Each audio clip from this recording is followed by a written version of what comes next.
one question we're often asked is, given the open setting, completely open setting, completely voluntary, how do we manage to work with people who are chronically suicidal? It's not an uncommon question. It's a question that get asked by referring doctors, and it certainly is a question that get asked by families, by parents, by spouses, by children of prospective patients. How do we do that? What are you going to do when my loved one is suicidal?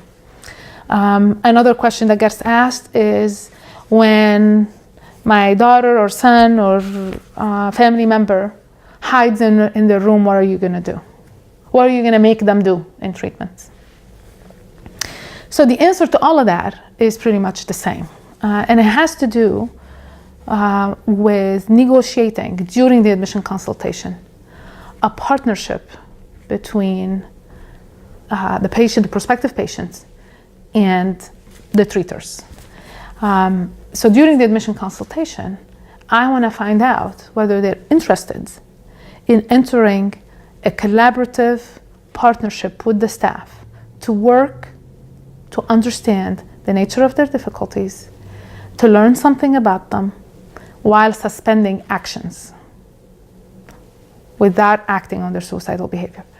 And in that partnership, since it is a partnership, it takes two. And if it takes two, it means the person who's struggling has the responsibility of verbalizing their suicidality when it emerges, because it's inevitable it will emerge in treatment. If treatment is going well, it will come up.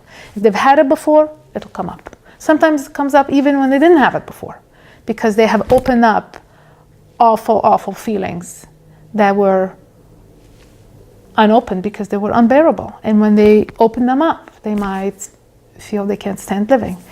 And so it's important that the person agrees to the effort of speaking about the suicidal feelings, impulses that they have, so that then they can recruit the staff to support them in that effort. If somebody could join with curiosity around their suicidality and be committed to the partnership of working at it, not acting it out, then that's how we treat people. To put it in another way, it's replacing locks with relationships. And we do the best we can to assess whether somebody could develop the kind of relationship that will stand the test of the struggles when they emerge. And that's the same thing with substance use. And it's the same thing with everything else in terms of when difficulties emerge that drive people into a symptomatic state, whatever the symptom is, whether it's suicidality, whether it is wanting to drink, wanting to use substances, whether it is I want to isolate, or people who want to cut, or people who turn to whatever self-destructive behavior, really, whatever it is. So